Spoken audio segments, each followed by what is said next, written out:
খোলা। প্রতিশোধের মধ্যে কখনো কল্যাণ, প্রতিশোধ আপনি নিতে পারেন।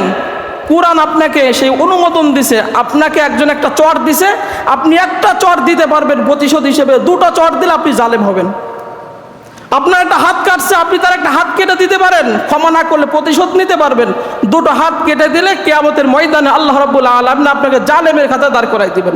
যে যতটুকু অপরাধ করছে, অপরাধের বেশি আপনি যদি প্রতিশোধ নিতে চান, কিয়ামতের ময়দানে জালেমের কাতারে আপনার দাঁড়াতে হবে।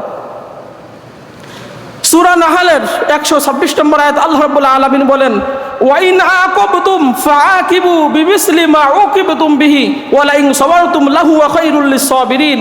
যদি তোমরা প্রতিশোধ গ্রহণ করতে চাও, ততটুকু প্রতিশোধ গ্রহণ করো যতটুকু তোমার সাথে করা হয়েছে। আর যদি তুমি সবর করো, মাফ করে দাও, তাহলে এইটা তোমার জন্য মঙ্গলজনক। যেরকম একজন ইহুদি একটা মেয়েকে 2 পাথরের মাঝখানে চাপা দিয়ে হত্যা করছে। মরার আগে মেয়েটা বলছে, ওই লোকটা আমাকে হত্যা করছে। নবীজি সাহাবীদেরকে নিয়ে ইহুদিকে ধরে নিয়ে আসছেন, তাকেও অনুরূপভাবে 2 পাথরের ভিতরে চাপা দিয়ে মেরে ফেলছেন। কিন্তু এর বাইরে যদি অন্যায়ভাবে অন্যভাবে তাকে মারা হতো, এটা প্রতিশোধ করে জালেমের কাতারে কিয়ামতের ময়দানে দাঁড়াতে হতো। যে যতটুকু অন্যায় করছে, প্রতিশোধ গ্রহণ করতে চাইলে ওর অতিরিক্ত করা যাবে না। যেরকম আল্লাহ সুবহানাহু ওয়া তাআলা বলেন যে আমাদের সাথে অনেক মানুষ খারাপ ব্যবহার করে।